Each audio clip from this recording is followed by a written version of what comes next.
Donc après avoir passé quelques leçons quand même sur les 3 premiers commandements, et surtout sur les 6 belles vertus théologales de foi, d'espérance, de charité, qui nous permettent de les pratiquer, d'avoir ce lien profond, intime avec le bon Dieu, il nous faut avancer quand même.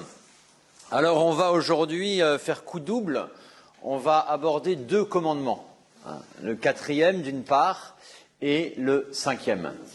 Le 4e, père et mère honorera, et le 5e, tu ne tueras pas, avec tout ce que ça peut derrière impliquer de questions très diverses, surtout aujourd'hui.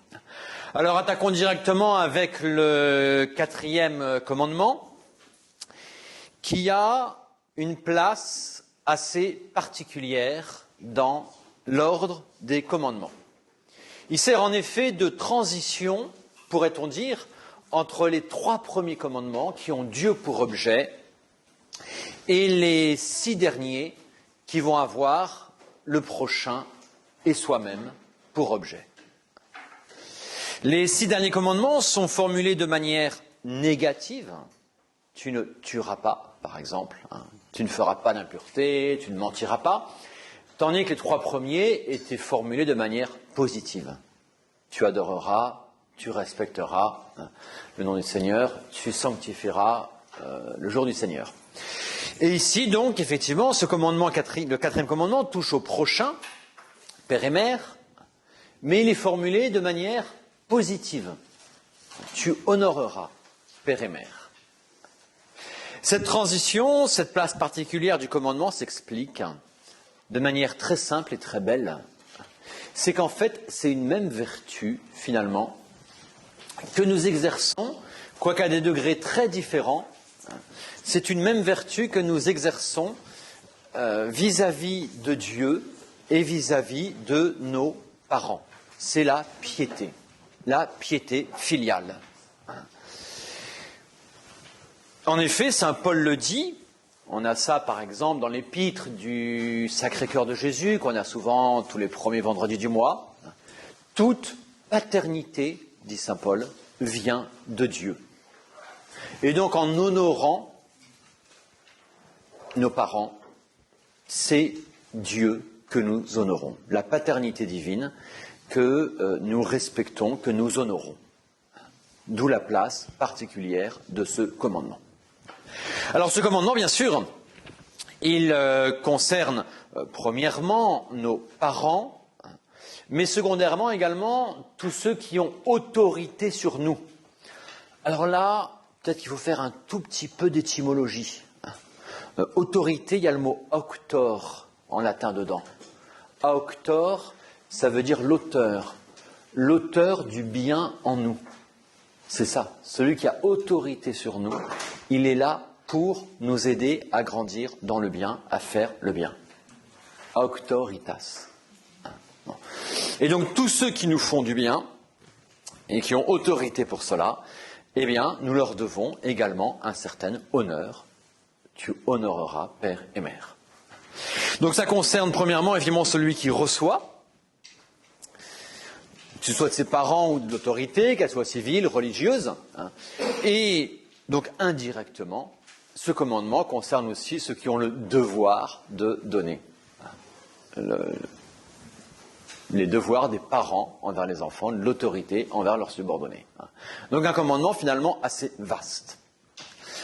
On va voir tout d'abord quels sont les principaux devoirs des enfants par rapport aux parents. Et donc de manière analogique, le devoir des inférieurs vis-à-vis de leurs supérieurs. On va commencer par regarder ça. Alors, vous allez voir que ça pose vite des problèmes. Pas des problèmes. On s'entend, c'est pas toujours facile à vivre, quoi. Alors, le premier devoir des enfants vis-à-vis de leurs parents, c'est l'amour. Et là, il faut apporter des précisions. Bien sûr, heureusement, il y a normalement un amour instinctif des enfants vis-à-vis de leurs parents. Et qui est le fruit, la résultante de l'amour instinctif des parents pour leur enfant. Un enfant, c'est facile, quand il naît, c'est quand même beau, hein, normalement, dans l'ordre naturel des choses, hein, s'il n'y a pas le péché originel, hein, il voit que des sourires au-dessus de lui. Il voit que des gens qui lui veulent du bien. Et heureusement, parce que par lui-même, il est incapable d'aucun bien. Il ne peut rien faire. Donc, effectivement, il voit cet amour qui se déverse sur lui, dont il est bénéficiaire. Donc, par définition, il y a un amour instinctif de cet enfant par rapport à ses parents. Quand il y a l'étranger qui est là, il a peur, il ne sait pas qui c'est, comment il faut se comporter, tout ça, quelqu'un qui ne connaît pas de sa famille. Hein, bon. Donc, il y a un amour instinctif. Ce n'est pas cet amour qui est l'objet du commandement. Non. L'amour qui est l'objet du commandement, et c'est un commandement, c'est d'abord l'amour de gratitude, l'amour de reconnaissance. On va distinguer ici, vous voyez, l'amour instinctif, l'amour de reconnaissance et l'amour de dilection. L'amour de reconnaissance consiste, c'est un acte raisonnable, donc c'est plus instinctif. Je constate, je sais que la vie que j'ai reçue, et souvent beaucoup plus, heureusement, m'a été donnée par mes parents. Et donc je suis quelque part un débiteur vis-à-vis de mes parents. C'est ainsi. L'amour de dilection, évidemment, c'est beaucoup plus. L'amour de dilection, c'est l'amour partagé, c'est la complicité, c'est un seul cœur, c'est tout ça. Quelquefois, malheureusement, il peut arriver, pour des raisons graves, que l'amour de dilection ne soit plus là. Ça peut arriver. Dans des familles profondément déchirées, malheureusement, pour différentes raisons, X et Y, peu importe, il se peut que l'amour de dilection ne soit plus là. Il se peut dans certains cas, malheureusement, dramatiques, qu'un enfant devenu adolescent, devenu grand, ait la nécessité de se protéger de l'un ou l'autre de ses parents. C'est des choses qui peuvent arriver. Les grandes blessures de la vie, c'est comme ça. Devoir se protéger comme ça d'un de ses parents, c'est pas manquer au commandement. Ce que le commandement oblige, c'est pas l'amour de dilection, c'est l'amour de reconnaissance. Ce qui n'est pas la même chose. Même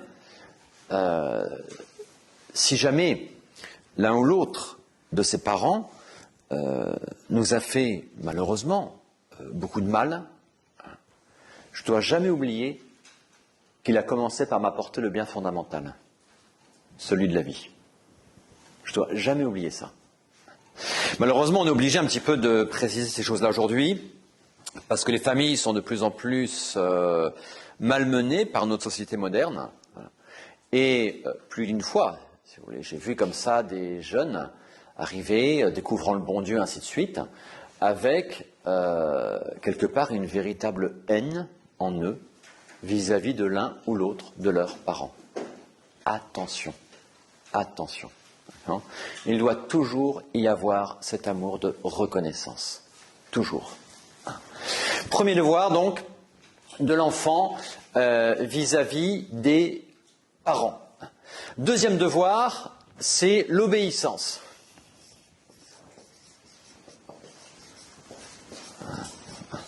Sur laquelle, bien sûr, et c'est normal, l'Écriture revient à plus d'une reprise, qu'il s'agisse de l'obéissance des enfants vis-à-vis des parents ou des subordonnés vis-à-vis de leurs supérieurs. Enfants, obéissez à vos parents dans le Seigneur, dans le vrai, dans le bien.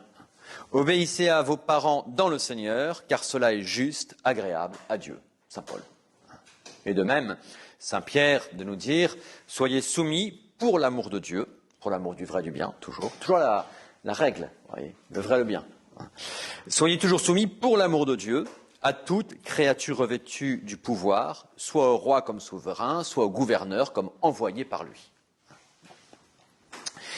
Cette obéissance, donc, elle est dans le Seigneur, elle est ordonnée toujours, et c'est là où il y a autorité, elle est ordonnée au bien et au vrai. C'est toujours la limite de notre obéissance. On l'avait vu, rappelez-vous, lorsqu'on avait abordé ce qu'on appelait la morale générale, cette leçon introductive au commandement. On avait vu les différents types de lois et dans quelle mesure une loi simplement humaine oblige. Une loi mauvaise n'oblige pas, parce qu'elle n'a pas raison de loi. Elle n'est pas une loi. Un despote, que ce soit un père de famille ou bien un chef d'État, vous ordonne quelque chose de mal, vous avez, par obéissance, le devoir de ne pas le faire. C'est bien par obéissance que vous ne le faites pas. C'est par obéissance, pour garder cette ordonnance au vrai et au bien, que vous ne ferez pas ce que cette autorité, père de famille ou autre, vous demande de faire. Votre père vous demande d'aller voler dans un magasin, eh bien, par obéissance, vous ne le ferez pas. Par obéissance à la loi de Dieu. Mieux vaut obéir à Dieu qu'aux hommes. Vous gardez cette ordonnance au bien et au vrai. Et donc, quelqu'un vous demande quelque chose qui va dans le mal, il n'agit pas par autorité. Il n'agit pas pour être auteur de bien en vous. Il usurpe son poste pour réclamer quelque chose qui ne relève pas de son autorité, tout simplement. C'est la limite de l'obéissance. Mais dans la mesure où il y a cette ordonnance, au vrai et au bien, oui, nous devons cette obéissance. Et heureusement. Vous savez, un petit poussin, lorsqu'il sort de sa coquille, il est très très vite autonome, moins de 2, ou à peu près. Un homme, ça ne marche pas comme ça. Il va être dans cette dépendance pendant des années et des années, qui lui est nécessaire pour recevoir. Parce que les biens qu'il va recevoir, l'éducation, ainsi de suite, le poussin est incapable de les recevoir, lui. Le poussin, dès qu'il s'est becté, tout va bien, quoi, d'accord. Nous, on a besoin d'un peu plus. Et ça se transmet. Donc, heureusement qu'on a cette dépendance pendant des années. Et cette dépendance, qu'est-ce que c'est finalement? Cette ouverture de notre être à celui qui est là pour nous donner, pour engendrer le bien en nous. Heureusement qu'il y a cette ouverture. Cette ouverture, c'est l'obéissance, tout simplement. Elle est très belle. Donc l'amour, l'obéissance, le respect. Troisième devoir vis-à-vis de l'autorité, qu'elle soit parentale ou civile ou religieuse, ou ce que vous voulez. Alors,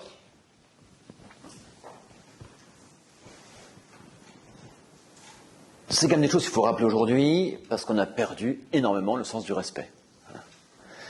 Je suis sûr, si vous voulez, que des parents chrétiens qui seraient morts il y a, je sais pas, 50, 100 ans, ils atterriraient aujourd'hui dans une famille qui se dit chrétienne, ils verraient la manière dont les enfants parlent à leur mère, ils seraient mais profondément scandalisés. Bon, c'est pas universel heureusement, mais on a quand même globalement un gros problème de respect. On est tellement imbu de nous-mêmes, moi, à qui le respect est dû, j'oublie un petit peu que je dois d'abord le respect aux autres. J'oublie ça. D'accord? Donc il faut bien rappeler cette place du respect. Avec en annexe un petit point qui, là aussi, chatouille nos mentalités modernes. Qu'en est-il d'une autorité qui s'exerce mal? Nous avons je sais pas, on va prendre dans le cadre strict de la famille, mais c'est pareil au niveau de l'État ou de la religion. Nous avons une autorité, un évêque, on va dire comme ça, un évêque qui, loin de nous orienter entièrement vers le bien et le vrai, c'est son rôle de pasteur, va complètement travestir le message chrétien vers un faux humanisme interreligieux, relativiste et compagnie. Oui, bon. Cette autorité-là, dans cet exercice, il nous dirige vers le mal, par obéissance, on dit non. Très bien. Il y a très vite, très vite, la tentation de mépriser cette autorité et de mépriser le détenteur de l'autorité. On va estimer que cette autorité, parce qu'elle est mal exercée, celui qui en est dépositaire ne mérite plus aucun respect et on va le mépriser. Attention, attention. Nous devons respect à l'autorité. Et quand on respecte l'autorité qui s'exerce mal, c'est pas qu'on respecte le mal de la personne, le mal qu'elle pose, pas du tout. Un enfant dont le père lui demande de voler, il doit désobéir, il doit obéir et donc ne pas voler. Mais il ne doit pas mépriser son père pour autant. Il doit le respecter comme principe d'autorité, comme ayant une paternité qui est participation à la paternité de Dieu. On doit toujours garder ce respect vis-à-vis de l'autorité, quelle qu'elle soit. En politique, on peut penser ce qu'on veut, passons quoi, d'accord. Et effectivement, on voit aujourd'hui, moi je sais pas, regarde en ce moment ils discutent à l'Assemblée de choses horribles, quoi, que ce soit pour étendre la PMA pour tous, que ce soit pour restreindre, pour, juguler les consciences. Bon, il y a des problèmes graves, quoi, qui se posent. C'est pas pour ça qu'on doit mépriser l'autorité civile et avoir effectivement de la haine vis-à-vis d'eux, du mépris, ainsi de suite. Non, on doit garder le respect. Dans l'Écriture, on a plusieurs leçons comme ça de ça. Je vous avais raconté une fois, je crois, l'histoire de l'histoire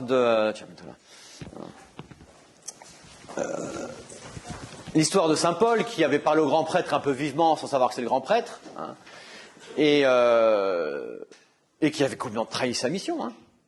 Le grand prêtre, son rôle numéro 1, c'est de reconnaître publiquement le Christ. Il avait refusé de le reconnaître, il avait crucifié. Il ne pouvait pas faire pire. Et quand il découvre que c'est le grand prêtre, il le respecte tout de suite. Il lui demande pardon pour ses mots un peu trop forts.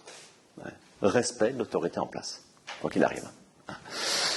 Vous avez le cas très célèbre, qui va faire plusieurs chapitres dans l'Écriture sainte, le livre des rois, de David avec Saül. Le roi Saül qui persécute David à n'en plus finir, de manière totalement injuste. David en plus a été sacré par Dieu lui-même, par le prophète, qui l'a sacré futur roi. Et David gardera un immense respect de Saül jusqu'au bout. Respect de l'autorité, quoi qu'il en soit. De la personne détentrice de l'autorité, parce qu'à travers elle, c'est l'autorité de Dieu qu'on respecte. Même si la personne elle-même ne respecte pas son autorité, qu'elle doit exercer. Bon. Amour, obéissance, respect. Alors, pourquoi on doit faire attention aujourd'hui? Pourquoi s'établissent nos mentalités modernes sur l'obéissance et le respect? Parce que on est effectivement très marqué par notre monde présent et on vit un petit peu dans une sorte de méritocratie. C'est-à-dire, je vais accorder mon obéissance à un tel, je vais accorder mon respect à un tel, parce qu'il le mérite, en fonction du bien qu'il fait. S'il est nul, s'il n'est pas productif, il n'y a plus qu'à le chiffonner, l'écraser, le mettre à la poubelle, le piétiner, tout ce que vous voulez. On oublie que l'autorité vient de Dieu. Lui sera jugé, ça c'est clair, sur sa manière d'exercer l'autorité. C'est évident. Mais ce jugement, c'est pas à moi de le poser. Le jugement condamnatoire. C'est pas à moi de le poser. C'est à Dieu de le poser, le jugement condamnatoire. Moi, je juge les actes, je dis ils sont pas bons, je m'en protège, ils sont bons, je suis. Mais ce n'est pas à moi d'écraser, de piétiner la personne par refus systématique de respect et compagnie. Oui. Ça implique que toute rébellion contre un pouvoir unique, même si on peut aller loin et imaginer que ce pouvoir ne sert plus Dieu mais le diable, par exemple, toute rébellion contre ce pouvoir serait condamnable. La rébellion n'est jamais une solution. Elle n'est jamais une solution. Vous avez, parce qu'elle est, si vous voulez, elle va entraîner une sorte de guerre civile et qui est le pire des maux pour une société, quelle qu'elle soit, c'est tous les philosophes qui vous le disent. Vous avez le cas extrêmement particulier du tyrannicide, sur lequel je n'insiste pas, qui est extrêmement rare dans les faits. Et à la rigueur, si vous voulez, il a pu se présenter pendant la Seconde Guerre mondiale, ça a échoué à chaque fois, avec Hitler. Où il y a eu des attentats contre Hitler. Et ce qu'il faut, si vous voulez, ce qui est essentiel, c'est qu'on soit moralement sûr de pouvoir établir derrière un régime meilleur. Et qu'on ait tout en main pour ça. Ouais. Aujourd'hui, le problème des rébellions auxquelles on assiste, populaires, c'est qu'ils se rebellent contre plein de choses, ils sont contre tout, mais il n'y a rien pour remplacer. Donc ça crée du bazar. Tout repose sur notre jugement, parce que quand on doit savoir qu'on respecte une autorité, même si on est convaincu, comme le cas que vous avez pris comme exemple, oui. l'évêque ou d'autres, oui. On est convaincu que cette autorité est mal exercée, oui. On doit continuer à garder cet esprit. Bien sûr. Pour autant, si tout repose sur notre jugement personnel, on est obligé à un moment de faire un choix dans notre jugement. De la même manière, si on doit imaginer qu'on peut mettre un pouvoir en place qui peut tenir, on ne peut jamais en avoir la certitude, sauf de notre jugement personnel. Bon, alors, attention, je veux dire, le jugement personnel, je parlerai du jugement prudentiel, ce qui n'est pas tout à fait la même chose. Ce n'est pas un jugement subjectif, c'est un jugement objectif, le jugement prudentiel. D'accord ? Bon. Donc, objectivement, effectivement, je constate, si vous voulez, qu'aujourd'hui, une autorité, on prend le cas de l'évêque, lorsqu'il fait son calendrier 2021, distribué dans toutes les églises, où c'est un calendrier ouvertement interreligieux, relativiste, et où la page chrétienne et protestante ne sont pas catholiques, on distribue ça pas dans les églises, je me dis, il y a un problème. Ça, c'est objectif. Je juge. D'accord ? Bon. Je juge pour moi me conduire par rapport à ça. Je ne juge pas pour le condamner, lui, il mérite 5 ans de prison. Non. D'accord ? Je juge par rapport à moi pour me diriger. D'accord ? Bon. Quand on est au niveau de la cité, c'est pas au petit citoyen d'estimer qu'il a les moyens de mettre un pouvoir meilleur en place. C'est forcément, si vous voulez, dans l'élite déjà dirigeante du pays. Et c'est là où on avait le cas, je vous dis qu'il faut se présenter avec les officiers supérieurs allemands. Bon, je ne vais pas trop m'étendre là-dessus parce que je retourne quand même, d'accord ? Et si l'élite est corrompue, c'est compliqué, et la révolte est toujours pire qu'autre chose, parce qu'elle amènera rien de plus. D'accord ? Sinon, à plus de bazar. Donc, l'amour, l'obéissance, le respect. Et dernier devoir de l'inférieur vis-à-vis du supérieur, c'est le service.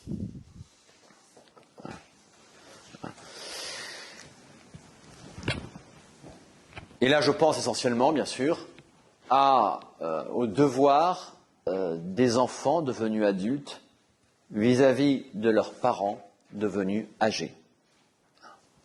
On voit, malheureusement là aussi, combien ce commandement a disparu.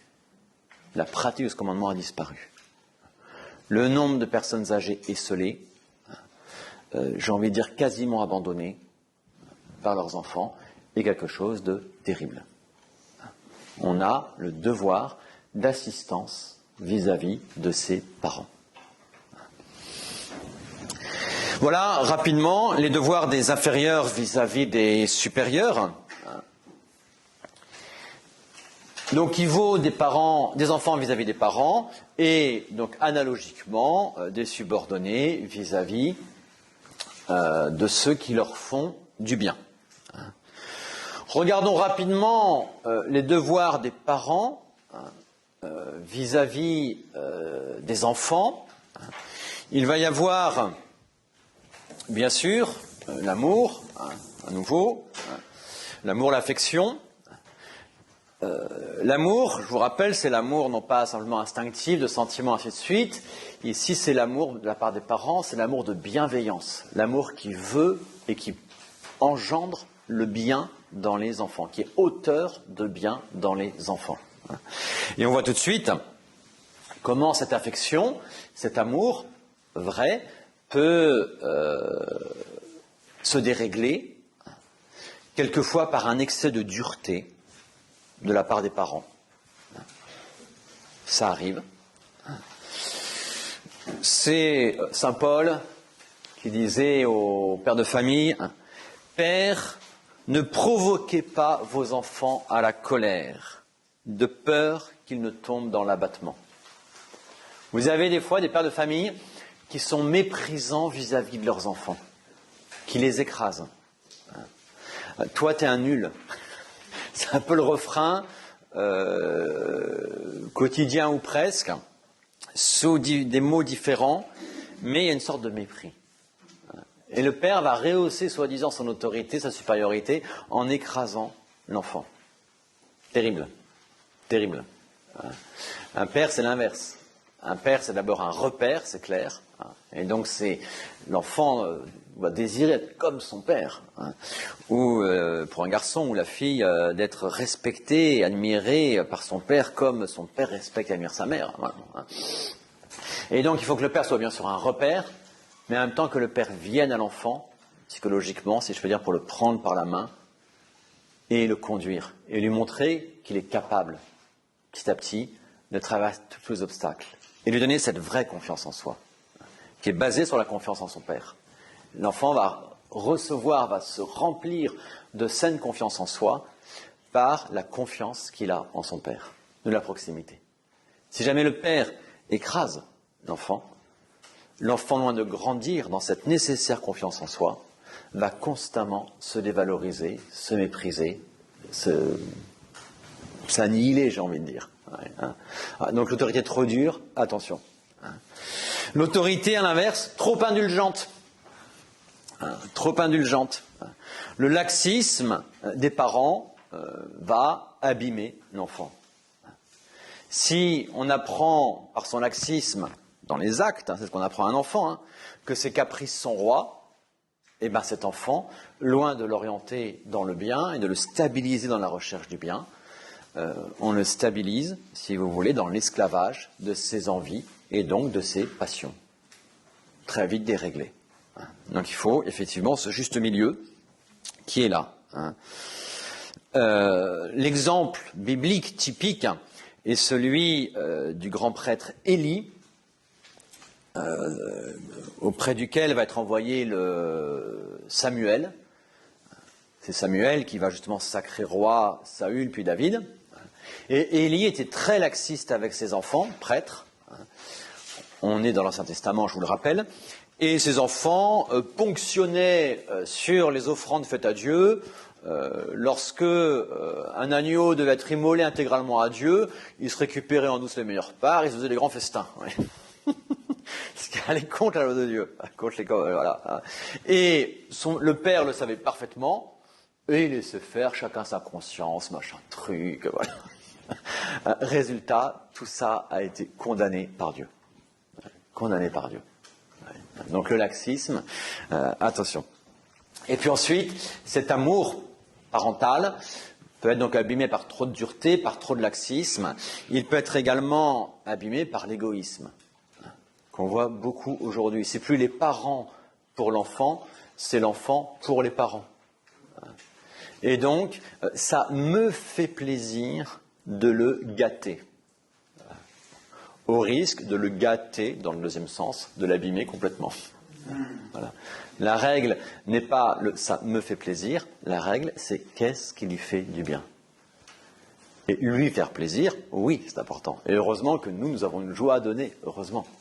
Mais cette joie est appelée petit à petit, si vous la purifiez, du simple plaisir, que la règle ne soit pas mon plaisir, que la règle soit le bien de l'enfant. Donc cet équilibre. Donc les parents doivent effectivement cet amour, cette affection vis-à-vis des enfants. Deuxième devoir, bien sûr, c'est l'éducation. Alors au sens strict, si vous voulez, l'éducation, on appelle éducation ce qui va toucher au sens strict la volonté, et c'est l'instruction, elle, qui concerne l'intelligence. Donc les parents doivent tout autant instruction et éducation vis-à-vis de leurs enfants. Je rappelle ici que les parents sont les premiers responsables de leurs enfants. Premiers responsables devant Dieu. C'est une barbarie communiste de vouloir enlever les enfants aux parents dès 3 ans pour les mettre sous le joug d'un pouvoir, quel qu'il soit, dans l'enseignement public. L'éducation revient fondamentalement aux parents. Et la première éducation, les premiers âges, il n'y a pas de secret, c'est le rôle de la mère. C'est la mère qui apprend à un enfant comment se comporter dans la vie. L'enfant découvre le monde à travers le regard de sa mère. L'enfant qui n'a pas de cœur, encore au sens noble du terme, au sens humain du terme, eh bien, sa mère, le cœur de sa mère, est pour lui le cœur qu'il n'a pas encore. Couper ça, c'est mauvais pour l'enfant. Les parents sont les premiers éducateurs de leurs enfants. Bien sûr, ce ne sont pas les seuls éducateurs de leurs enfants. Les parents sont incapables, par eux-mêmes, de donner à l'enfant tous les biens humains, donc spirituels, tout ça, de culture, à leurs enfants, c'est évident. L'école est nécessaire. Mais l'école a une autorité déléguée sur l'enfant, déléguée par les parents. D'où l'importance du choix des écoles. Pas prendre n'importe quelle école pour ses enfants. Votre enfant, 8 heures par jour, dans des écoles aujourd'hui, il va être littéralement endoctriné. Théorie du gender qui va arriver dès 4 ans à la maternelle avec des bouquins mis à leur niveau pour leur faire relativiser tout ça. Ensuite, ça va être l'éducation sexuelle. Ensuite, ça va être tous des principes, des valeurs entre guillemets, sans fondement, sans rien. On va complètement endoctriner vos enfants. 8 heures par jour. C'est pas vous, 1 heure le soir, quand l'enfant revient excité des cours et crevé, qui allez rectifier tout ça. C'est pas vrai. C'est pas vrai. D'où l'importance du choix des écoles. Vous déléguez une partie de votre autorité. On a malheureusement des fois des parents qui, par égoïsme, dans le fond, n'ont pas fait le choix des bonnes écoles, parce que ça implique des sacrifices, et arrivés, quand leurs enfants arrivaient à l'âge de 15-16 ans, eh bien les parents n'avaient plus que leurs yeux pour pleurer. Moi, j'ai vu des parents catholiques, ils avaient des très bonnes écoles hors contrat catholiques à côté de chez eux. Ça coûtait un petit peu, mais ils avaient tous les moyens, puis il y avait des bourses si nécessaire. Ils ont refusé de faire ça, ils ont mis au collège BCBG, soi-disant catho d'à côté. Et quand l'enfant revient à 14 ans drogué, voilà quoi. Et bien, si l'enfant revient à 14 ans drogué, c'est à cause des parents. Ils ont délégué leur autorité à quelqu'un qui n'en était pas digne, parce qu'il ne voulait pas concrètement ce qui est le bien de l'enfant. Faire attention. Faire attention. Alors, nos premiers éducateurs, ce sont bien sûr les parents. Donc l'amour, l'éducation, et puis le bon exemple, bien évidemment. Parce que, vous l'avez tous constaté, vous-même étant enfant, si vous vous rappelez, si vous avez un regard de recul sur cette période-là, et ou en tant que parent, le jeune enfant marche par imitation, évidemment. Donc, l'importance de l'exemple, je n'insiste pas trop là-dessus. Ce 4e commandement a sa place particulière. C'est intéressant de voir que dans la Bible, c'est le seul commandement auquel est attachée une promesse temporelle. Les commandements sont la loi du bien, ils nous apprennent à aimer en vérité, et ils nous orientent vers le bien éternel qu'est Dieu. Pratiquement à chaque fois que le 4e commandement est mentionné dans l'Ancien Testament, c'est toujours doublé d'une promesse temporelle, où Dieu promet une vie longue et heureuse à ceux qui respectent ce 4e commandement. C'est intéressant. Et c'est un peu logique, puisque la famille est ce par quoi se perpétue, si vous voulez, l'espèce humaine, et à travers laquelle les parents se perpétuent eux-mêmes dans leurs enfants en quelque sorte, eh bien le respect de cela implique cette paix familiale et donc cette vie paisible, heureuse. Logique. Voilà donc ce qui relève du 4e commandement. Je voulais juste vous résumer cela. Je passe quand même relativement rapidement parce que, heureusement, ce sont quand même des choses qui vous sont connues, même s'il y a quelques précisions qu'il fallait apporter. Globalement, même, j'espère quand même que vous en vivez. Venons-en donc, au 5e commandement, qui lui aujourd'hui, avec pas mal d'évolution de science ou autre, pose pas mal de problèmes. 5e commandement, tu ne tueras pas.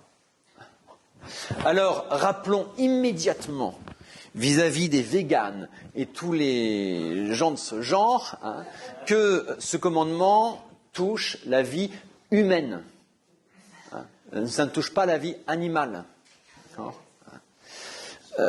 Pourquoi? Où est la différence?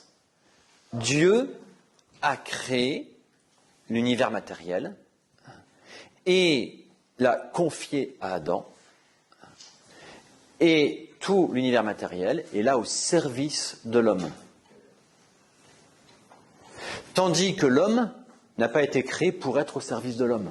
Pas pareil. Il a été créé par Dieu et pour Dieu. Ça change tout. La petite fourmi ou le moustique qui vous embête n'a pas été créé pour avoir la vision béatifique.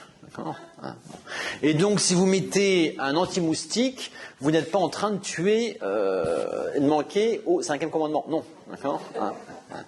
Et on peut aller plus loin. La meilleure finalité, si vous voulez, d'un cochon, c'est de finir en beau pâté, en beau saucisson, pour la joie de l'homme. Il sert le bien supérieur, d'accord. Tout ça dans le respect, bien sûr, de l'ordre naturel des choses, ainsi de suite, d'accord. Bon. Mais donc, ce 5e commandement touche exclusivement la vie humaine, d'accord. La vie humaine. J'insiste parce que chaque année, j'ai des questions là-dessus. Donc, je précise. Voilà. En abordant ces questions de la vie, je pense qu'il faut peut-être tout de suite apporter une précision. Parce que là aussi, nous sommes sujets de déformation de par la mentalité, même catho d'aujourd'hui, qui dans ses combats, en soi les plus nobles, prend des arguments qui, à mon avis, sont faux. On vient revendiquer le droit à la vie. Nous n'avons aucun droit à la vie. La vie n'est pas un droit, la vie est un don. Et ça change énormément de choses. Nous avons des devoirs de respecter la vie humaine. C'est évident, c'est ça qu'à un moment on va l'aborder. Nous avons des devoirs de respecter la vie humaine. Plus qu'évident. De l'instant de la conception jusqu'à la mort clinique prouvée. Alors ça veut dire, c'est ce que ça implique. Mais la vie n'est jamais un droit. La vie est un don.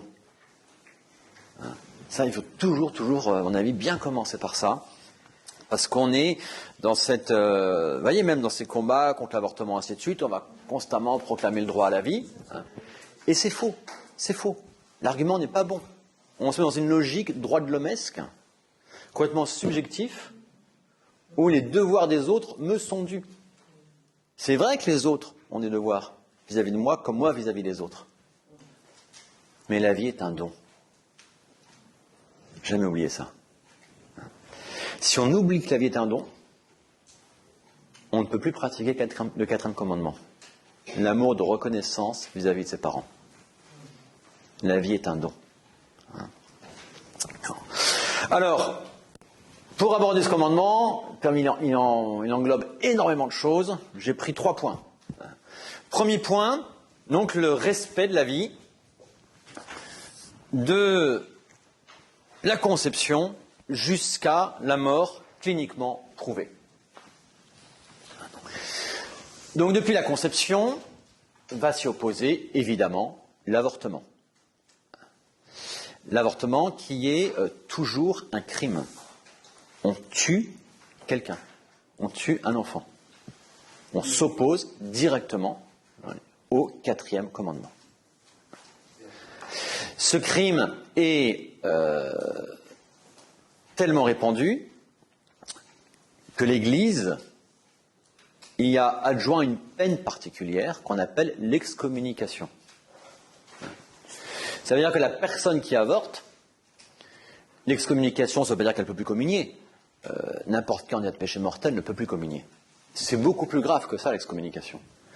L'excommunication, ça veut dire que la personne n'a plus accès au sacrement.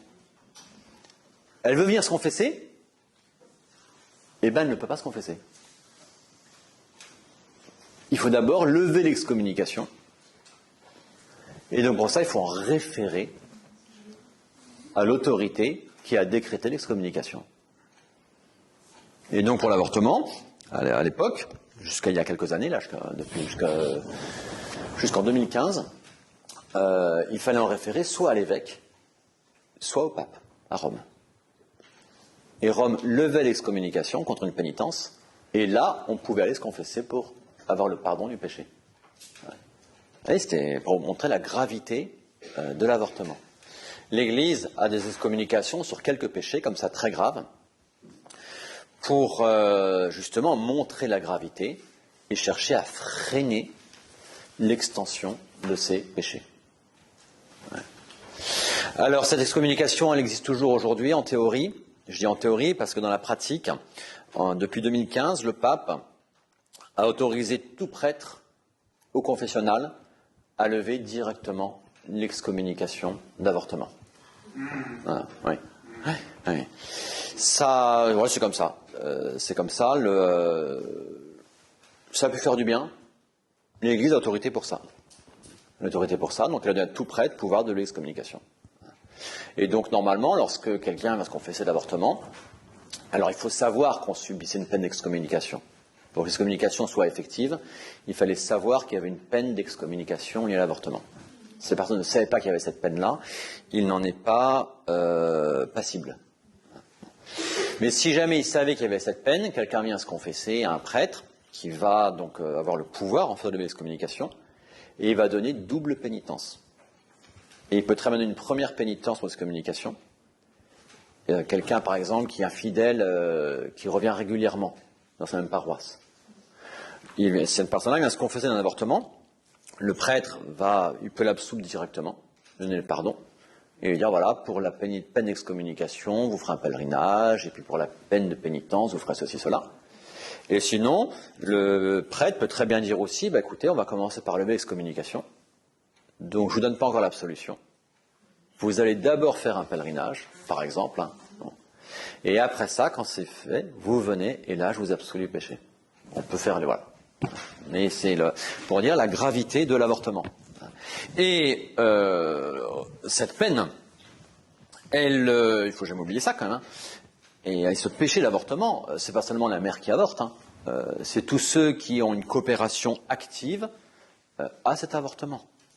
La famille qui pousse à l'avortement, encore plus l'autorité politique qui permet l'avortement, qui le favorise, subissent toutes ces peines et toute la responsabilité de ces fautes devant Dieu.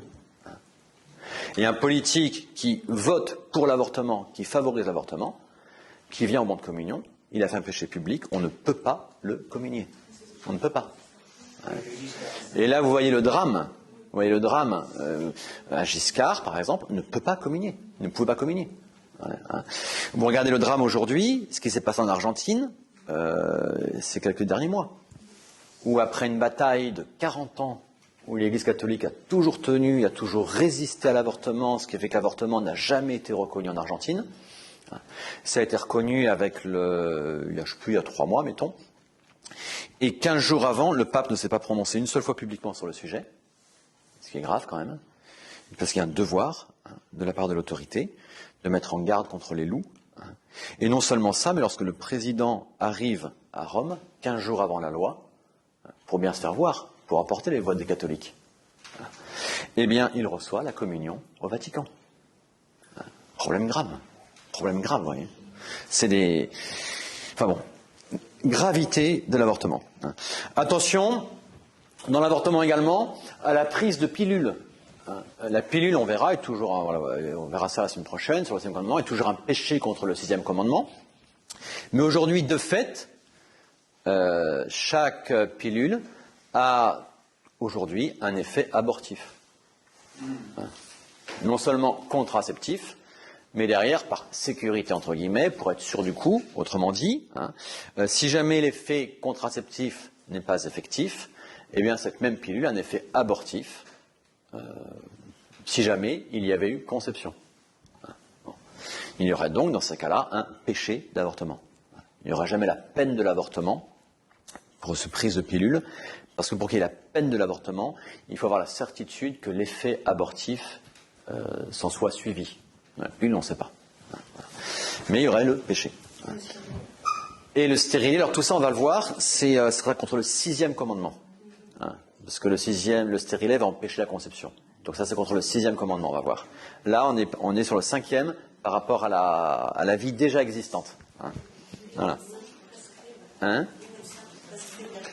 Un médecin qui prescrit la pilule pour l'effet contraceptif, ouais, il fait mal. Il fait mal. Ouais. Moi, si jamais... Qu'est-ce qui se passe? Le médecin utilise son autorité médicale, il est là pour faire du bien à la personne, il lui donne le moyen de faire le mal. Mais il agit contre son autorité. Donc il fait mal, bien sûr. Juste une petite observation par rapport à ça. Le problème, c'est que la politique des pilules, c'est pour limiter effectivement les situations difficiles des mamans qui sont enceintes et qui ne peuvent pas plus tard s'en occuper pour éviter des drames. Alors, la politique de la pilule, là, pour éviter un peu les drames humains, des mamans qui tombent enceintes constamment et qui n'éduquent pas leurs enfants. Bon. L'argument ici est un peu... Tout ça, on est sur le 6e commandement. On en reparlera la semaine prochaine davantage. J'y réponds quand même tout de suite, succinctement. On est toujours sur l'argument émotif utilisé pour faire passer loi mauvaise. Attention. Et je crois, si vous voulez, que la première chose à faire auprès de la part d'un gouvernement, qu'il soit politique, encore plus religieux, mais des deux côtés, et d'avoir une collaboration entre les deux, est un devoir d'éducation, devoir des supérieurs par rapport aux inférieurs. C'est pas allez-y, faites n'importe quoi et on vous passe les moyens de faire n'importe quoi. On leur apprend, si vous voulez, à se comporter de manière responsable. Et dans le respect d'eux-mêmes, le respect de leur corps, le respect de la finalité de leur corps et tout ça. Bien sûr. Voilà. Donc, le respect de la vie dès la conception, jusqu'à la mort, cliniquement prouvé. Alors c'est un peu plus compliqué parce que la conception, ça va, il y a un instant T, on repère, au moins après, d'accord, avec une échographie, et l'instant exact de la mort reste un mystère. On ne sait jamais exactement quand une personne est morte. L'instant de la mort, alors on le voit devant nous s'éteindre, oui. Enfin, des fois, il se rallume un peu après. Non, la mort, c'est compliqué, d'accord. Bon, la mort cliniquement prouvée, quand même, là, c'est très bien fait en France. Normalement, il y a tous les critères, au bout de 24 heures, tout ça, enfin, il n'y a pas de problème. Bon. Ça veut dire quoi, moralement? Ça veut dire que l'euthanasie active est toujours un crime. Toujours un crime. C'est ça que ça veut dire. Quand vous pensez que, il y a le 26 janvier, je crois, il y a un député qui a réintroduit une proposition de loi pour permettre l'euthanasie, hein, et après ça, il nous tanne parce que le coronavirus tue, quoi. Il vous empêche de vivre. Il vous empêche de vivre parce que le coronavirus tue, et maintenant ceux qui font une loi pour tuer, non, ils sont vraiment... Problème grave. Toujours un crime. Alors la question évidemment qui se pose ici, c'est qu'en est-il des soins à apporter aux malades incurables? Vous avez en tête par exemple le fameux cas de Vincent Lambert, par exemple.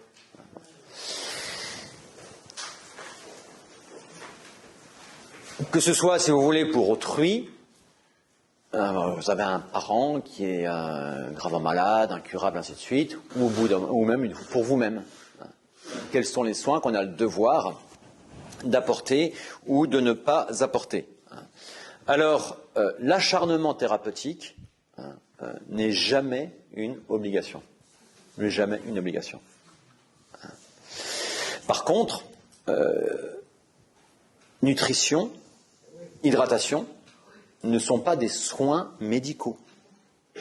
Et donc on a toujours le devoir de les donner. Toujours. Mais le fait que ce soit fait par perfusion, est-ce que ça ne rentre pas dans une sorte d'acharnement? Alors le fait que ce soit fait par perfusion, est-ce que rentre dans l'acharnement? Non. Je veux dire, je vais vous donner une comparaison qui ne vaut qu'à moitié, mais qui a néanmoins son intérêt. Un enfant nourrisson est incapable de manger normalement. Il faut qu'on lui donne à manger. Avec au sein de sa mère, une tétine, un biberon, ce que vous voulez, d'accord? Bon. On lui donne à manger. On a un devoir de nutrition, ainsi de suite. Ce qui peut se faire, c'est que des fois, on suspend ponctuellement nutrition, voire le gros l'hydratation, parce que médicalement, on va estimer qu'un jeûne ponctuel pourra faire du bien aux malades. Ça oui. Mais arrêter définitivement hydratation et nutrition, c'est faire mourir la personne de faim et de soif. Et, oui. Et donc, c'est tuer quelqu'un. Même chose, attention à la question des greffes d'organes vitaux. Vous avez deux types de greffes. On peut par exemple greffer un rein. Quelqu'un va être donneur d'un rein pour autrui. On peut très bien, il n'y a aucun problème au niveau moral. Parce qu'un rein n'est pas un organe vital. On a deux reins, certains même 3 ou 4, ça arrive. Et on peut vivre avec un seul rein. Donc moi je connais par exemple un couple où l'un des deux était mourant et il a fallu lui greffer un rein. Et c'est le conjoint qui a donné un de ses reins, il y avait compatibilité à son conjoint. Aucun problème. Ce qu'on n'a jamais le droit de faire, c'est une greffe d'organes vitaux. Je pense par exemple à essentiellement l'ensemble cœur-poumon. Médicalement, on ne les sépare pas aujourd'hui. Si on greffe un cœur, il faut prendre les poumons avec. On ne peut jamais recevoir une greffe comme ça et on ne peut jamais être donneur de ce type de greffe. Pourquoi? Parce que médicalement, la greffe ne sera utilisable que si elle est prise alors que le cœur et les poumons sont en fonctionnement. Autrement dit, vous enlevez le cœur en train de fonctionner de quelqu'un pour le mettre à un autre. Enlever le cœur qui fonctionne de quelqu'un, c'est le tuer. Même si jamais la personne est en train de mourir. Si la personne est en train de mourir, elle a subi un accident grave, par exemple, elle est incurable, vous n'avez pas le droit de précipiter sa mort en lui prenant son cœur et son poumon. Ça serait une euthanasie. Ça veut dire, si jamais cœur et poumon fonctionnent, les critères de la mort ne sont pas encore là. Et je connais quelqu'un qui était comme ça. On lui a, je change un tout petit peu l'histoire sur un détail pour pas que ce soit reconnu. Les médecins, c'était un jeune qui avait un accident de voiture. Il était incurable. Et dans le coma, tout ça, encéphalogramme plat, ce que vous voulez. Et les médecins donc, se sont battus pour avoir la greffe, qui les intéressait beaucoup. Les parents ont dit non. Cette personne-là était fiancée. 2 jours après, sa fiancée qui était à l'étranger arrive. Il a réagi à la présence de sa fiancée. Ouais. Voilà. Ouais. Donc, on n'a jamais le droit de tuer, de précipiter la mort de quelqu'un sous prétexte qu'il est incurable. Ça s'appelle l'euthanasie. Donc la volonté que nous donnons, enfin, la campagne qui est menée par oui. les politiques, de donner son accord pour un don d'organes si j'envoie dans cet état mort. Voilà. Donc c'est Alors attention, la loi en France a changé par rapport au don d'organes. Avant, jusqu'il y a quelques années, pour être donneur d'organes, il fallait être volontaire. Aujourd'hui, vous êtes systématiquement supposé volontaire. Donc il faut faire l'inverse. Aujourd'hui, il faut vous signaler auprès d'un service, et je vous invite à le faire, pour dire quelle greffe vous refusez de donner. Vous êtes obligé de faire ça aujourd'hui. Si vous ne faites aucun document, que demain vous avez un accident grave, que vous êtes incurable, les médecins vont supposer que vous êtes donneur de votre cœur, de vos poumons. Oui, question. C'est à partir de quel âge qu'on peut se signer? de 12 ans. 12 ans. Voilà. Voilà, je ne savais pas. Donc ça parle de 12 ans, donc on peut signer effectivement ces dernières volontés. Donc l'euthanasie, don d'organes, tout ça, vous voyez, on est sur le respect de la vie jusqu'à l'instant de la mort. Alors il est évident, si vous voulez, que la souffrance d'un mourant reste au niveau naturel. Bien, naturel, sans Dieu. Un mystère et un mystère profondément choquant. C'est clair, très clair. Au niveau simplement naturel, sans Dieu. Sous le regard de Dieu, les choses changent énormément. Vous avez effectivement le mystère du péché, le mystère de la nécessaire purification intérieure et des âmes pour aller jusqu'à Dieu, jusqu'au ciel. Et vous avez des personnes, ce sera une miséricorde de Dieu finalement, qui vont effectivement souffrir ici-bas, quelquefois des agonies relativement longues, mais à travers lesquelles le bon Dieu va les purifier complètement. Il va leur éviter le purgatoire. C'est le mystère de Dieu, ça. C'est pas le nôtre. C'est quelque chose qui nous dépasse, et donc c'est quelque chose qu'on a le devoir de respecter. Donc, ce respect de la vie. Deuxième point à aborder dans ce 5e commandement, c'est les péchés contre soi-même en la matière. Alors, tout d'abord, bien sûr, le suicide. Il faut distinguer ici ce qu'on appelle, c'est assez indirect, assez imprécis comme terme, j'aime pas tellement, mais c'est comme ça, le suicide direct du suicide indirect. Le suicide direct, j'en ai marre de la vie, je me jette du haut de la tour Eiffel. Bon, ça c'est un suicide direct, voilà. Ou du pont du diable. Nombre de ponts portent cette appellation pont du diable parce qu'il y avait des suicides. On part de se suicider de là. D'où souvent le nom de ces ponts-là. Bon. Et le suicide indirect, c'est très mal dit, c'est celui par lequel je vais faire un bien au risque même énorme de perdre la vie. Je ne veux pas le suicide, je veux le bien. Et c'est un bien qui est proportionné. Ça va être par exemple quelqu'un qui va sauver autrui au risque de sa vie. Vous voyez quelqu'un, moi je sais pas, en train de se noyer dans un étang glacé. Vous allez vous jeter à l'eau pour essayer de le sauver au risque de votre vie. Si vous mourrez, non, vous n'êtes pas suicidé, quoi, c'est clair. C'est évident. C'est évident. Vous avez risqué votre vie pour autrui. Ça va être il faut rappeler ça aujourd'hui, un Saint Louis qui embrasse les lépreux. D'accord ? Il n'est pas en train de dire, le lépreux c'est l'ennemi, je l'enferme et personne ne doit le voir. Non. Il allait par charité l'embrasser. C'était pas du suicide. C'était la charité. C'est les premiers méprisés.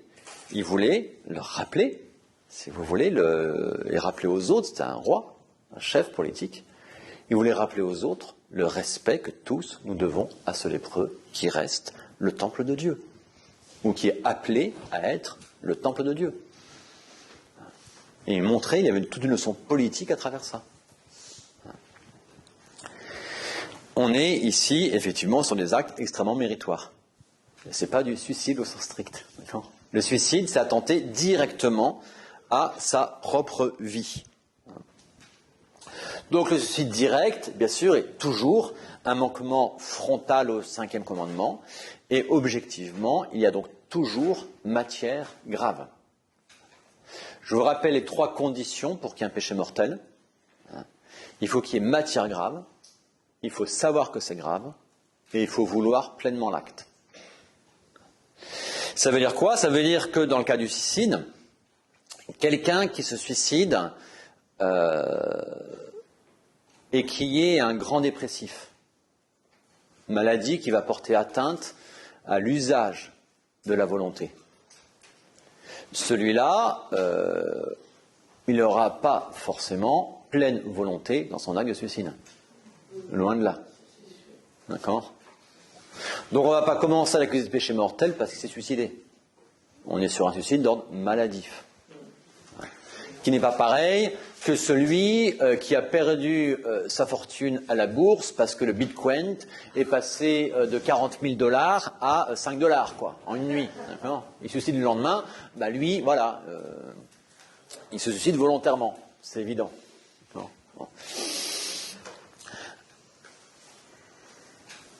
Pourquoi cette distinction ? Parce qu'en soi, si vous voulez, c'est vrai que c'est pas à nous de juger s'il a fait un péché mortel ou pas, c'est le secret de Dieu, c'est pas le nôtre.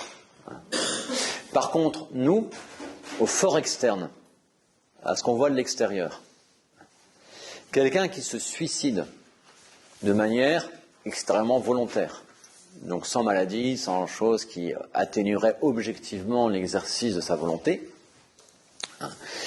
eh bien, celui-là, il est ce qu'on appelle en état de péché public. Aux yeux de tous, il a commis un acte gravement répréhensible. Et en état de péché public. Et donc, il n'a pas le droit au sacrement de l'Église. Tant mieux, il est mort, ça ne peut plus les prendre. Et il y a quand même l'enterrement ecclésiastique. Et donc, quelqu'un qui s'est suicidé sans maladie aliénant l'usage de la volonté, celui-là n'aura pas le droit à la sépulture ecclésiastique. On lui refusera l'enterrement à l'Église. Ce qui n'empêchera pas, bien sûr, de prier à titre privé pour lui, il a même bien besoin, voire de se réunir à titre privé pour prier pour lui et faire prier pour lui. Ça, il le faut très bien. Et on peut faire dire des messes, mais vous voyez, quand on fera dire des messes pour quelqu'un comme ça, on n'annoncera pas publiquement l'intention de messe. Jamais. Non. On dit, voilà, c'est... Donc, la question du suicide. Voilà. Ne se sont pas suicidés non plus ceux qui se sont jetés du haut des buildings de New York en feu le 11 septembre 2001. Ils ont voulu éviter un genre de mort en sautant par la fenêtre du 48e étage, avec une chance sur 100 000 qu'ils s'en sortent, quoi. C'est pas du suicide, c'est évident. Le suicide, c'est porter directement atteinte à sa vie. Les péchés contre soi-même et contre ce 5e commandement sont également les mutilations. Avec les mêmes principes.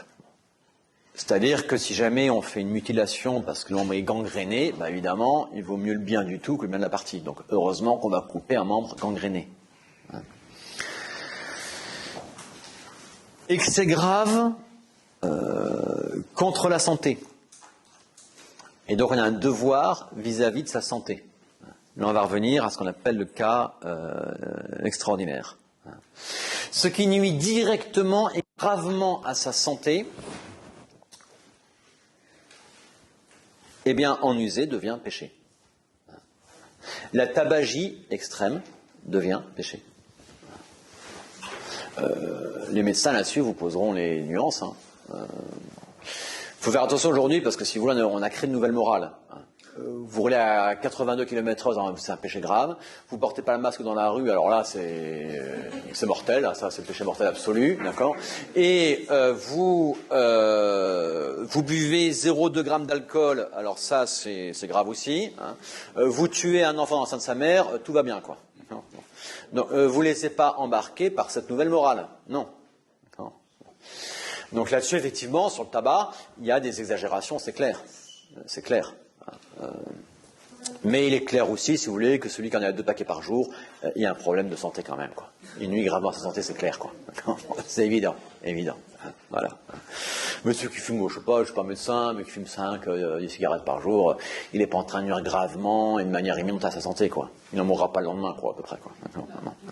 La drogue, par contre, attention, la drogue est toujours une nuisance grave et directe à la santé. Même la drogue dite douce.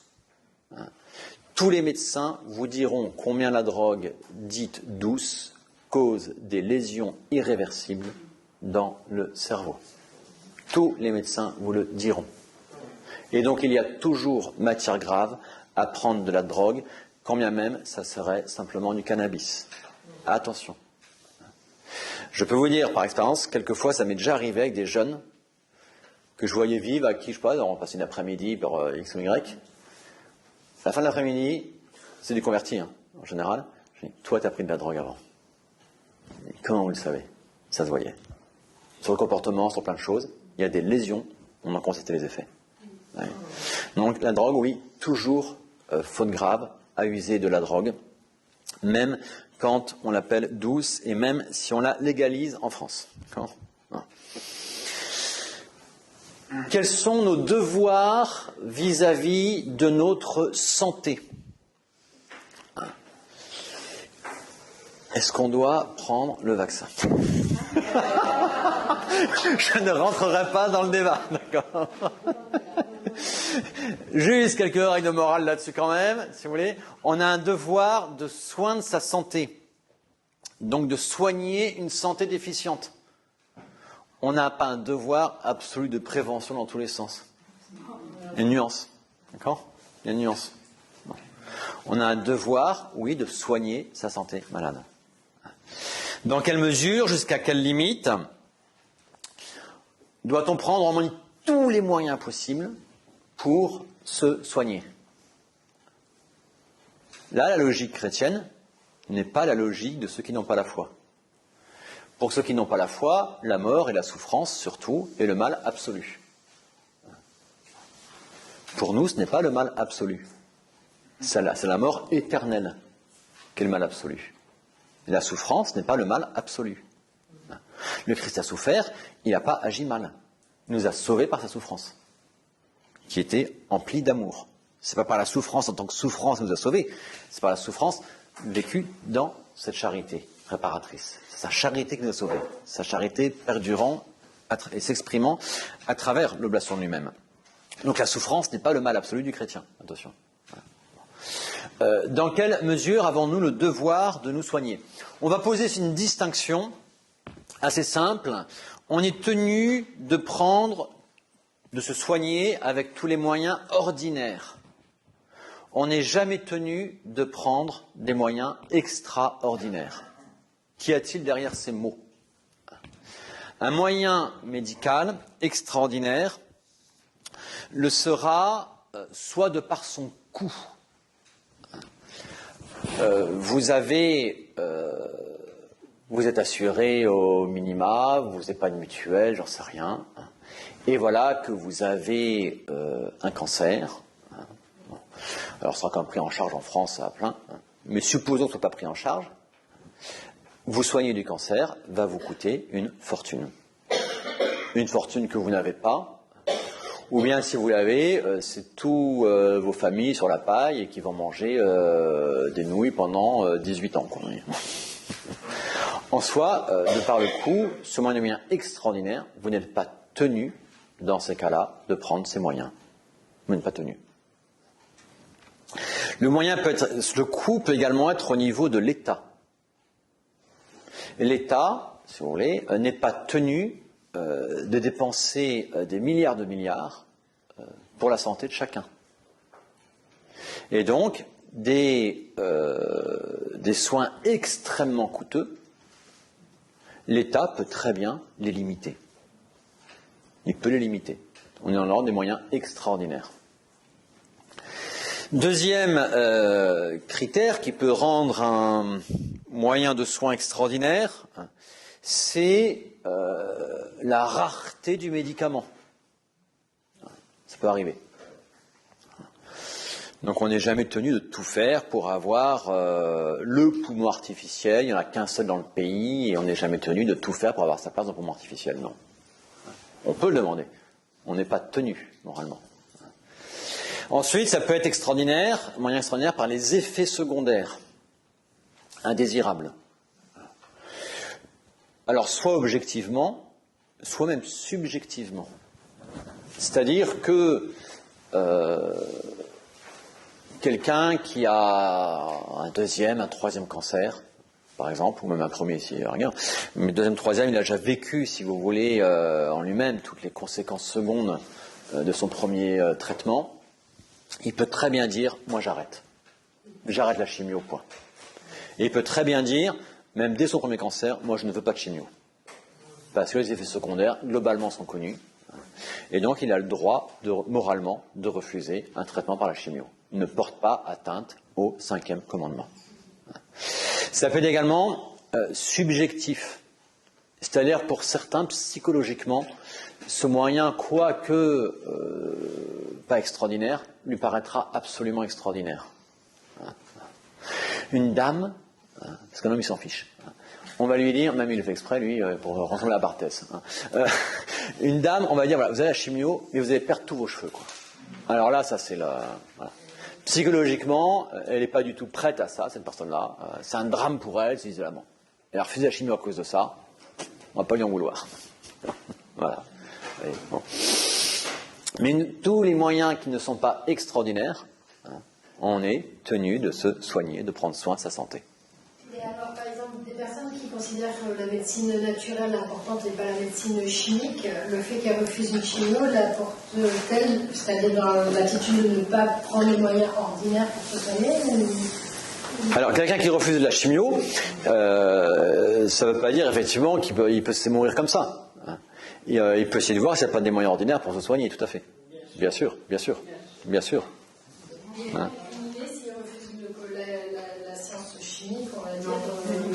si jamais quelqu'un qui a un cancer et qui va refuser la médecine chimique, avec la chimio, de par les effets secondaires graves, il n'est pas moralement répréhensible. Tout à fait, il a le droit de refuser ce type de traitement-là. Tout à fait. Venons-en à une application. Oula, ça va être chaud ça. Troisième point, une application de ce 5e commandement sur la légitime défense.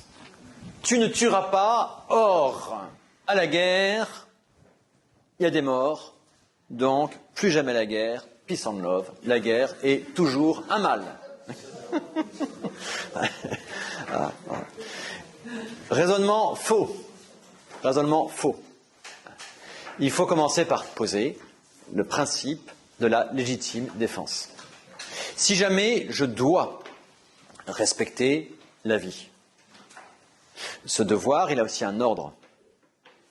Je dois commencer par respecter ma vie, bien sûr. Et donc, dans la mesure où une vie, la mienne ou celle d'autrui, est gravement, d'une manière imminente, menacée, j'ai le devoir de la protéger. Et donc, le respect de la vie peut autoriser à défendre celle-ci, même au risque de la vie de celui qui m'agresse. Quelqu'un est en train de vous agresser dans le métro est en train de vous tabasser à mort, enfin pas vous, vous voyez quelqu'un en train de tabasser à mort autrui dans le métro, il va le tuer, c'est clair, vous avez le droit et le devoir, même, c'est la possibilité de vous interposer, même au risque de la vie de l'agresseur.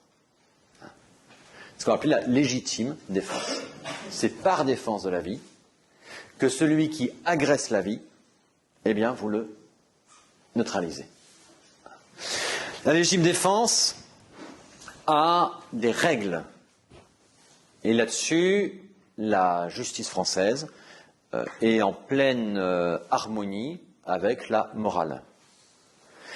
Pour qu'il y ait légitime défense, il faut 3 choses concomitantes.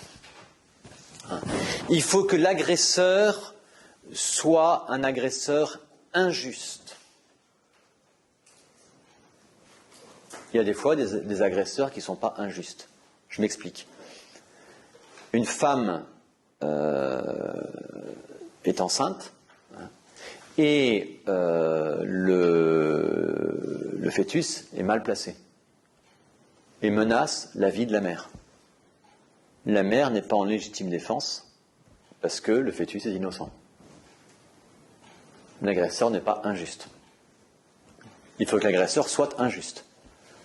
Celui qui tabasse à mort autrui dans le métro, c'est un agresseur injuste. C'est clair. Première condition. Deuxième condition concomitante, il n'y a aucun autre moyen de se défendre ou de défendre autrui. Si jamais vous avez la police juste à côté, c'est pas à vous de tabasser à mort celui qui tabasse à mort. Ben non, on n'en sort plus, quoi. Vous appelez la police et puis voilà, quoi. C'est plus prudent d'ailleurs. Bon. Mais il faut que ce soit l'unique moyen. Troisième chose, il faut que le principe de proportionnalité soit respecté. Vous voyez quelqu'un qui insulte verbalement autrui dans le métro, vous n'avez pas le droit de le tabasser à mort pour ça. Ce n'est pas proportionné. Quelqu'un agresse autrui sans menacer sa vie, vous n'avez pas le droit de tuer cette personne agresseur. Il faut que ce soit proportionné. Je finis juste la règle et je réponds à la question après. Ça veut dire quoi ? Ça veut dire que lorsque l'agression elle-même cesse, la légitime défense cesse. Ça vient de la vengeance et non plus la légitime défense. D'accord ? Donc 3 règles. Agresseur injuste, aucun autre moyen et réponse proportionnée. Il y avait une question. Oui, alors moi je dis en situation, disons, il y a une situation où il y a un homme qui est en train qui va violer une femme. Oui. Et le temps d'appeler la police, ce sera trop tard. Bien sûr. Et j'ai registré dans la main. Oui. Est-ce que j'ai le droit de tuer la personne qui va violer cette femme, même s'il n'a pas la tuer? Alors, voilà, vous avez un violeur qui est là et qui est en train de vouloir commettre son méfait sur une pauvre victime, une pauvre femme. Vous êtes présent et le temps que la police arrive, ce sera trop tard. Bon. Il y a effectivement agresseur injuste. Il n'y a pas d'autre moyen. Il faut que ça reste proportionné. Attention. Il y a d'autres moyens que tuer la personne. Vous pouvez le neutraliser sans le tuer. Soit par la peur, soit comme dit monsieur, une balle dans le genou, ce que vous voulez, quoi, d'accord ? Mais vous pouvez très bien le neutraliser sans le tuer. Donc, si vous le tuez, il y aura disproportion. Ça ne sera pas bon. D'accord ? Voilà. Donc, ce principe de légitime défense aura plein d'applications. Notamment, il va s'appliquer sur le principe des guerres. Oui, il y a des guerres justes. Je dis ça parce que récemment, le pape François a dit que la guerre était toujours injuste et toujours un péché. Non, il y a des guerres justes. Parce qu'elles répondront aux logiques et aux règles de la légitime défense. Un pays qui se sent menacé. Je ne dis pas que toute guerre est juste, attention, hein, toute guerre n'est pas juste. Mais il y a des guerres qui sont justes, ça existe. Un pays qui se sent directement menacé dans ses intérêts vitaux, eh bien, il va répondre à l'agression. Si jamais le seul moyen, tous les moyens diplomatiques ont été utilisés, tout ce que vous voulez été utilisé, ça ne servait absolument à rien, et la menace va augmentant, eh bien le pays a le droit de pratiquer la légitime défense armée. Il a le droit. Et c'est pas mal agir que de faire ça. Il fait ça pour sauver le bien, la vie de son pays. Ça relève effectivement, si vous voulez, du politique de juger de cela. Ça ne relève pas de chaque soldat de savoir si la guerre menée par son pays est juste ou injuste. Ce n'est pas son problème. Heureusement, il n'a pas les éléments politiques pour juger. Il n'a pas le dessous des cartes. Ça relève de l'autorité politique de juger cela. Il y a quelquefois, c'est évident, où une guerre, ou bien des actes de guerre, on va dire ça comme ça, sont clairement injustes. Génocide systématique. C'est évident qu'un militaire doit dire non. Point. Vous avez eu en France, autre cas, la confiscation des biens d'église. 1905, nombre de militaires, et heureusement, qui avaient ordre de marcher sur les églises pour aller en déloger ou même déjà en 19e siècle, en 1880, lorsque toutes les religions ont été chassées de France, par exemple. On va prendre l'exemple de la Grande Chartreuse. 3000 fidèles vont camper jour et nuit à la Grande Chartreuse pour empêcher les forces militaires d'investir la Grande Chartreuse. Et on envoie des armées, des forces militaires pour s'emparer de la Grande Chartreuse, et des officiers ont refusé d'avancer et ont fait arrêter leurs hommes pour ne pas... on est sur un acte ouvertement injuste. Là, c'est clair. Mais ça reste des cas rares. Et aujourd'hui, d'ailleurs, globalement, hein, le droit de la guerre est quand même bien fait.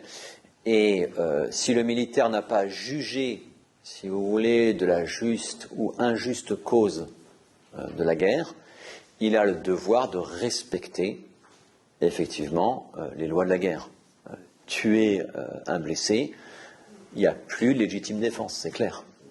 C'est clair. Donc c'est à son niveau, par les lois de la guerre, qu'il va appliquer la légitime défense. Autre application possible, le cas de la peine de mort. Est-ce que la peine de mort est toujours un mal ou pas? Je ne parle pas ici de la dimension politique. Est-ce qu'il serait bien de la réintroduire en France? Est-ce qu'il est bien de la supprimer partout où ça existe? Ce n'est pas la question. C'est moralement, est-ce que je dois condamner un pays parce qu'il a encore la peine de mort? Reprenons les règles pour avoir la solution. Règle de la légitime défense. Que se passe-t-il? On est sur quelqu'un qui cause un mal grave par son injustice, sa conduite, à autrui et de là au pays. En soi, si vous voulez, si jamais on est sur un mal grave, très grave, il y a une exemplarité, la peine de mort peut être en soi possible. Et je pense qu'en soi, sur quelques cas, elle est souhaitable. Je le pense. Et encore plus avec un regard surnaturel. Je connais, moi, tous les pédophiles et compagnie, là, où c'est plus que prouvé, où il y a eu cas sur cas et compagnie. Ces gens-là, l'État n'est pas tenu de dépenser des fortunes pour les mettre pendant 40 ans en prison. L'État n'est pas tenu de prendre des moyens extraordinaires. Des moyens coûteux ici, très coûteux. Et donc, de même, si vous voulez, que dans la mutilation, on a écarté du corps le membre pourri, et bien de même, dans ces cas-là, on pourrait, en soi, appliquer la peine de mort à des cas comme ça. Et surnaturellement, je pense que ce serait un bien même pour ces gens-là. Parce qu'ils pourraient se convertir, si vous voulez, avant la mort, tandis que quand vous laissez 30 ans en prison, ils ne peuvent que désespérer. Et au risque de leur salut éternel. Oui. Dans les 3 conditions concomitantes, lorsque l'agression cesse, la légitime défense cesse. Donc si la personne est mise en prison, l'agression a cessé. Oui, mais justement, ce que je vous dis, c'est que la personne, l'État, n'est pas tenu d'employer des moyens extraordinaires pour mettre la personne en prison pendant 50 ans. C'est moyen extraordinaire.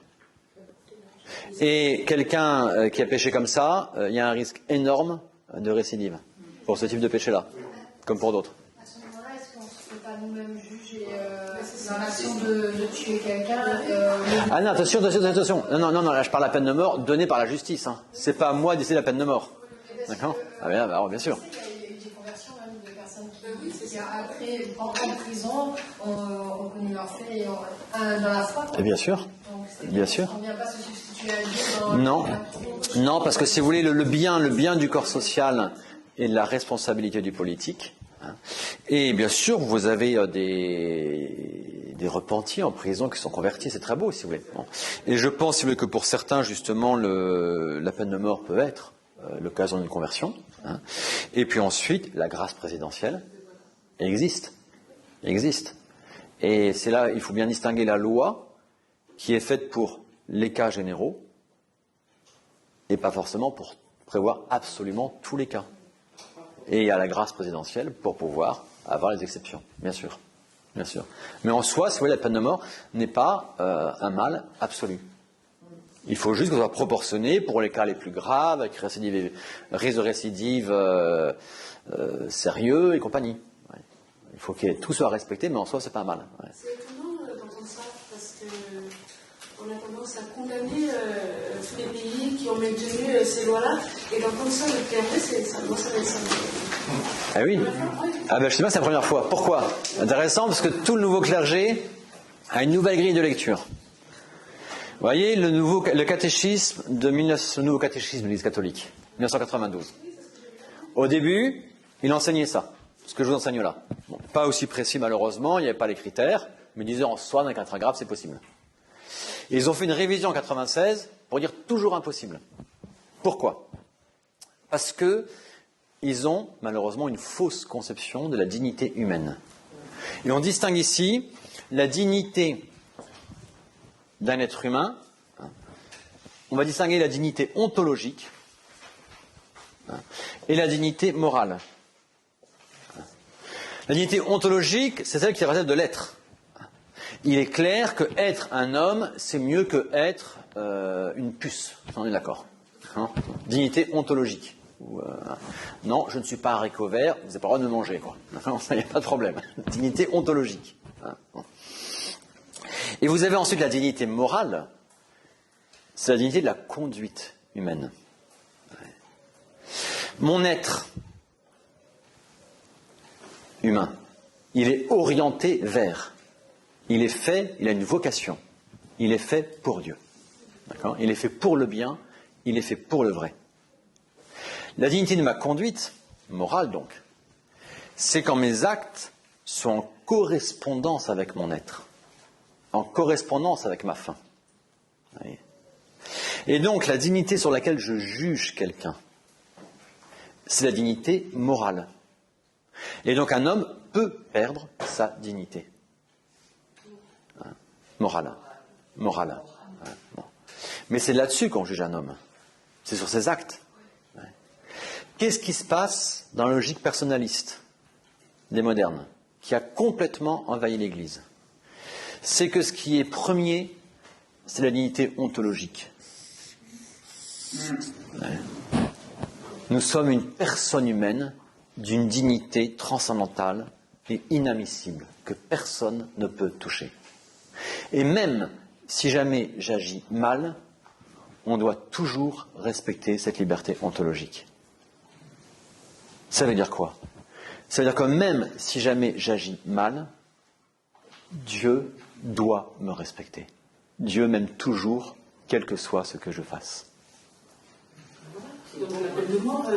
Et dans ces cas-là, la peine de mort est impossible. Elle est impossible. Pourquoi? Parce que, si vous voulez, on a fait comme les protestants, on a dévalué complètement l'importance de l'agir humain. Je suis un homme d'une dignité absolue, finalement, quelque part transcendantale, qui dépasse, qui transcende tous mes actes. Et cette dignité-là, tout le monde, et Dieu le premier, doit absolument la respecter, quels que soient mes actes. Donc mes actes n'ont plus qu'une importance. On ne juge pas une personne sur ses actes, on juge sur une dignité, j'ai envie de dire, supposée. Supposée. On a quelque part comme divinisé l'homme. Et dans cette logique-là, la peine de mort devient impossible. Impossible. Évidemment. Et c'est pour ça que le même pape, Jean-Paul II, a changé la version du catéchisme. Au début, il a dit oui, après, il a dit non. Je ne pense pas que la révélation ait changé en 4 ans. Le catéchisme aussi. Ça montre leurs problèmes énormes qu'ils ont. Énormes. Énormes. Et c'est tout le problème du personnalisme. Ouais. Où la personne humaine a cette dignité absolue que tous doivent respecter. Et je peux me comporter comme un sagouin. Je peux être un homosexuel. Je peux être un pédophile. Tout ce que vous voulez. On doit respecter ma dignité absolue. Je dis non. Un pédophile est indigne de vivre en homme. Il ne vit pas en homme, il est indigne de vivre en homme. Quoi. Et si jamais il nuit gravement la cité en prend acte. Dieu seul juge les cœurs, il sera roi de Dieu, mais la cité peut très bien condamner à mort cette personne-là, dans la mesure où ces crimes sont avérés, il y a un risque de récidive, enfin toutes les règles de la légitime défense, mais la cité en soi peut très bien mettre à mort, il n'y a aucun problème. On va s'arrêter là à cause de l'heure, les questions vont venir après la fin du cours. Voilà, achevons par la prière.